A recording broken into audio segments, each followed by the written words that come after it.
Hey guys, this is Pharaoh 2091 and welcome back to Let's Play Dangan Ronpa. Last time we left off, we were continuing the trial to determine who killed Mikuru Ikesaba, and it seems like Kirigiri is... It just seems like she's really throwing us under the bus here by saying, Negi really doesn't have an alibi and all this other crap wasn't really looking good for us. And now, we're just going to continue on with the trial here. So we gotta determine something here. I totally forgot what the hell we were trying to determine here. Oh yeah, the cause of death. So let's see what we have here to use. That is it? Huh. Alright, then let's continue. We're still uncertain about what caused the victim's death. That evidence isn't what killed her. That explosion isn't what killed her, right? Of course not, dude. The explosion happened afterwards. It wasn't a knife either, was it? In that case, what else looks suspicious? The Monokuma file says... Aha! There are signs that she was hit in the back of her head! Aside from that, the victim also had numerous wounds covering her body. The knife wound was a red herring, and the wounds covering her body didn't happen recently, which leaves only one possibility. And... well, actually, surprisingly, what Hagakiri said makes sense. Like, his possibility is the only one that we can actually use, and that's because saying that she was hit in the back of the head. So we use that, and we fire it at the claim that said that we don't have the, we're uncertain about the cause of death. Well, how about her being hit on the head explains it, right? That's the only possibility we have, though, so let's just go with that right now and see where it takes us. The wound that killed Mikuru Ikesaba had to have been from the strike in the back of the head. And what about the wounds all over her body? Do they have anything to do with the murder? According to the Monokuma file, those are apparently old wounds she'd had for a while. Old wounds. Oh, so they're out. Then that settles it. Her cause of death was a bullet to the back of her head. But then, what was the murder weapon? The Monokuma file says it was a cylinder object, approximately the same diameter as an iron pipe. Excuse me. Which means it was the pickaxe. Why would you think that? If she'd been hit with a pickaxe, her skull would have been obliterated by now. The culprit had the top of the pickaxe and whacked her with the handle, dude. That wouldn't work. It would go off balance, and you couldn't possibly get a good hit in. If you'd like to know, I could show you. I bet you're planning to hit me with the metal side and pretend it was an accident, aren't you? And then I'll scrape out your filthy gray matter and grind it to the floor and spit in it. Friends till the end. That's what friendship looks like? If you want to know what the murder weapon is, I've already figured it out. You figured it out? I would expect no less of my white knight. What is it, dude? The real murder weapon? You should know, Negi, so tell them. What was the true murder weapon? The true murder weapon, more than likely, it was... well, the only thing that seems to make sense is the, these arrows. However, they said they were thin and sturdy. One of them is. However, I think I got an idea going on here. The weapon used to hit Mikuru Ikesaba over the back of the head was the bunch of duraluminum arrows Tagami and I found in the locker in the dojo. The duraluminum arrows, I can't say that damn word. The culprit attacked Mikuru Ikesaba with arrows? That's exactly right. Oh, really? Does that even make sense? Hey, you, what right do you have to talk back to my white knight? Know your place. Hey, it was bugging me. What else am I supposed to do? It's not hard to understand why Asuna might doubt my claim. After all, there's one more detail about the weapon that hasn't been explained yet. And what is that? Let's hear what they have to say about this debate here. Oh crap, we got a lot of stuff going on. Okay. The duralumin arrows, like whatever, arrows, found in Dojo's locker. They were the murder weapon. No doubt about it. Are you sure about that? What's the problem with it? I mean, the Monokuma file says It was a cylindrical object about the same diameter as an iron pipe. Wouldn't arrows be too thin? You have no right to talk back. To my white knight, you Neander... You know what I'm trying to say. I can't speak words, apparently. So the arrows are too thin by themselves, which is why the culprit used something else with them. Yeah, what else did we find in the locker with the arrows? The bloody packing tape, because if you pack it together, well, I think you can get a good whack out of them, so... That, well... I like to think that makes sense now, wouldn't it? Alright, we're doing some good work here.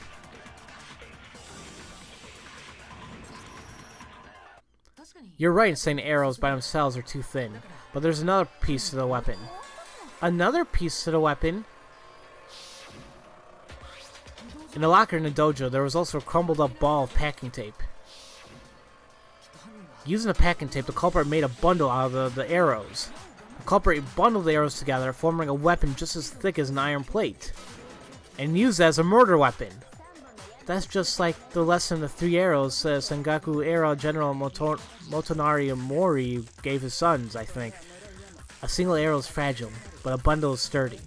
He was advocating unity among his 3 sons. That is hella depressing, dude. In what way? I didn't ask for your opinion. In any case, that answers the question of the murder weapon. And the culprit, the one who hid all the pieces of the weapon in the dojo locker, is you, Kyoko Kirigiri. I never went to the dojo. No, there was no room for doubt. You did. How can you be so sure? Because there's evidence, of course. Isn't that right, Negi? Well... What's wrong? You're not trying to protect the culprit, are you? You understand the consequences of walking down that path, don't you? If the person you choose to defend ends up being a culprit, then the end of that road is the gallows for every last one of us. I know. Of course I do. Then show Kirigiri with your own hands to prove that she went to the dojo. Me show Kirigiri. Prove that she went to the dojo? He means that thing that we found before we checked the dojo lockers, right? Yeah, in her room, we found that wooden plate, which is like the key to the lockers in the dojo. If she didn't go, then why is it in her room? The proof that Kirigiri went to the dojo is this key. It opens one of the dojo lockers. And how exactly does that prove anything? Tsugami and I found it in your room, Kirigiri. You found it in my room? Don't play dumb. And it's not just the key either. Your lack of an alibi, your motive, the red herrings you planted to shift the blame onto Negi, it all points to you being a culprit. Give it up. You're not talking your way out of this. Hold on a second. This again? Are you on some kind of crusade to protect Kirigiri? No, it's not that I'm trying to protect her. I still have questions I need Kirigiri to answer. Kirigiri, I'd like you to tell me about what happened last night. Finally, we're gonna get some answers from here. You were in my room last night, weren't you? What happened then? Why were you in my room? Please, tell me. I saved you. That's all. What? She saved me? If that's true, then maybe... Kirigiri somehow figured out I was being attacked? And came to save me. Then, could she have... If that's right, then... Kirigiri killed someone? For me? Alright, that's more than enough chit-chat. It's about time we put an end to this. Hold on. You're making a mistake. I did not kill her. I didn't expect you, of all people, to be such a sore loser. But you, of all people, should know I couldn't be the killer. Isn't that right, Tsugami? Me? Huh? Tsugami should know that Kirigiri couldn't have committed a murder? What does she mean by that? Yeah, what? Okay, let's figure out the hell she's trying to say here. What do you mean by what you just said? Exactly what it sounds like, or what I said. I did not kill her. And you should know that better than anyone. Are you hiding something from us, dogs? My White Knight wouldn't hide anything from me. Are you suggesting there's evidence you didn't do it? Well, is there, Kitty Kitty? You just claimed that I had evidence in the dojo locker and put the key in my bedroom, right?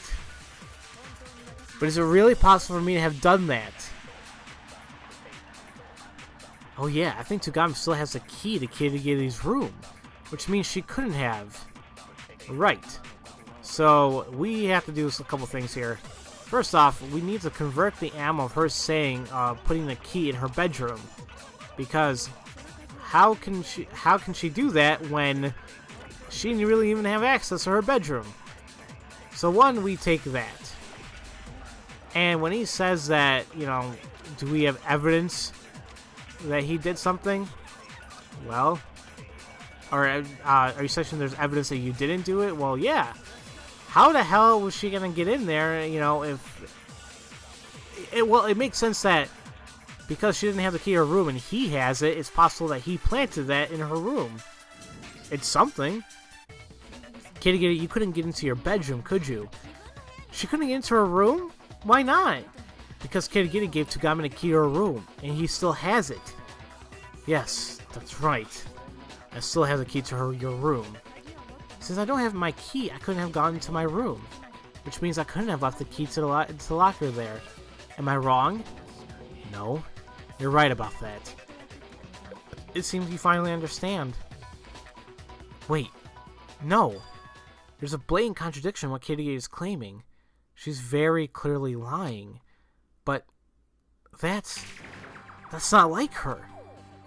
Is her resorting to such a desperate ploy a sign of just how far she's been backed into a corner? Does that mean she really is the murderer? Or does that mean there's more than meets the eye to what she was saying earlier? Yeah. So a trap set by the Puppet Master. Is the Puppet Master setting Kitty Kitty up to take the fall from Makuro Ukasaba's murder? But what if I'm wrong about that? What happens then? What am I supposed to do? What am I supposed to do? A trap set by the Puppet Master. The victim's Makuro Ukasaba? The Kitty Kitty killer? What does Kitty Kitty know? What am I supposed to do? Kitty Kitty's lying, and only I know the truth. The only person who can call her out is me. Who's right? What am I supposed to do? A trap set by the Puppet Master. Risk is unavoidable. Just gotta push forward. What am I supposed to do? I have to decide, here and now. Do I call Kitty Kitty out on her lie? I'm scared. Let's run away. No, I can't. Running isn't going to solve anything. Okay, that doesn't help. So, what do? We have to take a risk here. Do we call her out and say she's lying? Because there could have been an easy way for her to do that. Because she has a master key. Or do we not call her out on it? But the issue is, it just doesn't look good for one of us. Either way, it seems like everyone else is dead certain to say that one of us killed the victim, because everyone else has an alibi apparently. So what the hell do we do? You know what? God, this would be too good of a cliffhanger, but I think I pissed you guys off enough with the episode like 52. I actually got comments and even PMs about it, like, oh, you know, I understand. I mean, the whole aspect of a cliffhanger, everyone does it. You know, I'm not the only one who does it. I know, like, you know, still, it probably pisses people off, but gets you guys interested in what the hell's going to be happening next. And I swear I'm not going to do it in this episode, kind of. So, I'm going to take the risk. I'm going to call her out on it. Because she's obviously lying. And I can't read because I took too much time building up dramatic effect there, and now I don't know what the hell he's saying. Great. Just great. That's what happens. Come Come on, what the hell is he saying? I really would like to know what he's saying. Kitty Giddy, you're lying. She's lying. Am I wrong, Kitty Giddy? If that's what you claim, then tell me, what am I lying about? Kitty Giddy's obviously lying, and that has to be because she has a secret she doesn't want coming out. Yeah. You have a secret that you don't want... Yeah. Your testimony.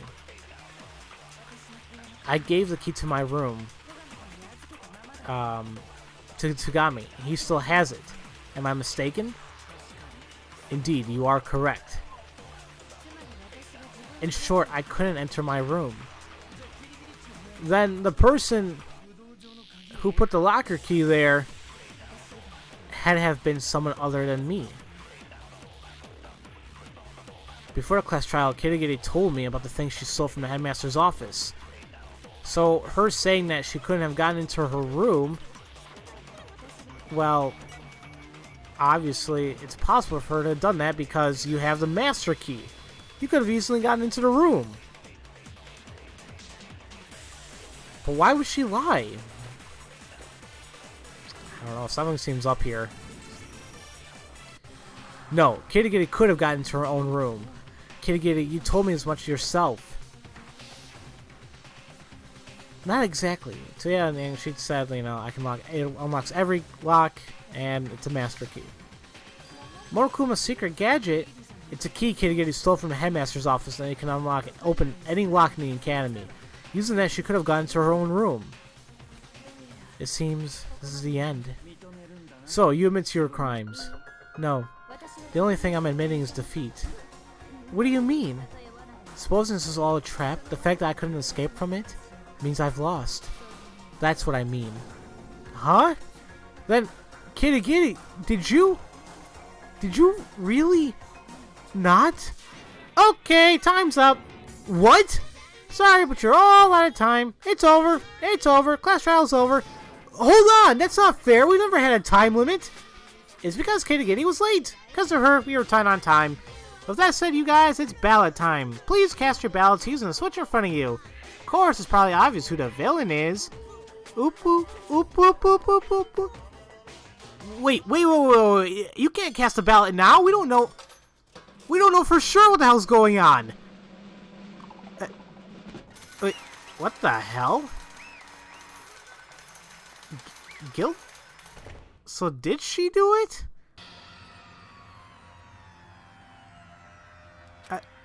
Oop, oop, oop. You're absolutely correct. Daha! You excellent job, you guys. We were correct. So, Kitty Giddy really was the culprit? But that's not right. Something's not right here. There's something weird about this class trial. Kitty Giddy. As always, I prepared a very special punishment. Let's get the ball rolling. It's punishment time. Wait, you're going super fast here. What the hell's going on? She's found guilty. I don't understand. This is... Something doesn't seem right at all. And it seems like we're kind of late about it. What the hell's going on? Oh my god. That's not cool. She's like on a conveyor belt about to get smashed. This is not going to be pretty. I'm assuming this has a name to it, right? Oh, come on. I don't think this is right at all. Detention?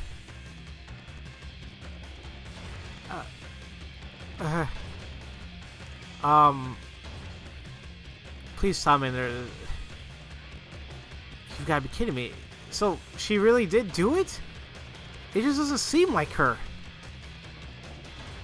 Oh, God. Oh, God. She's getting really awful close to that damn thing. Oh, Kitty Giddy, I'm so sorry. I'm so sorry. Oh, God.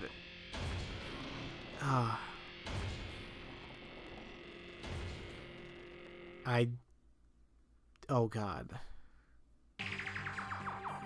And just like that, Mukuro Ikesaba's class trial drew to an end. Was Kitagiri really innocent, or... That was a question that would never be answered. And I stopped searching for the answer. Thus concluded Mukuro Ikesaba's class trial. Our final class trial. After that, no one else was murdered in the academy. And we obtained peace, at the cost of everyone else's lives. Oh, okay. Asahina, okay. I don't even know what the hell to say about this.